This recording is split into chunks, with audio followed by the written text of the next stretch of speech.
मंडळी नमस्कार। आज या व्हिडिओच्या माध्यमातून मी आपल्याला एक आवाहन करतो। महाराष्ट्रावरचं ओल्या दुष्काळाचं संकट किती मोठं आहे हे गेल्या काही दिवसापासून आपण सातत्यानं बघतोय।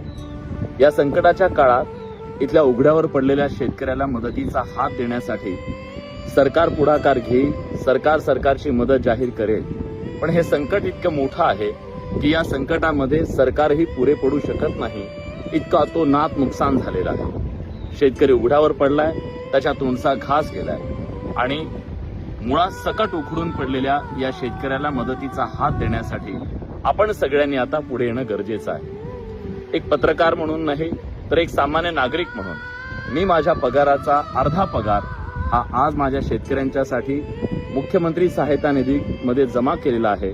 माझी विनंती आहे की मुंबई, पुणे या सगळ्या शहरांमधल्या सगळ्यांनी आता पुढे यावं, वेगवेगळ्या कंपन्यांनी पुढे यावं आणि या सगळ्या मदतीचा ओघ महाराष्ट्रात इतका यावा की निसर्गाच्या त्या प्रकोपाचा जो प्रचंड मोठा लोंढा आला, पूर आला, त्या पुराला मदतीच्या पुरानं आपण मानवतेचं उत्तर देऊया।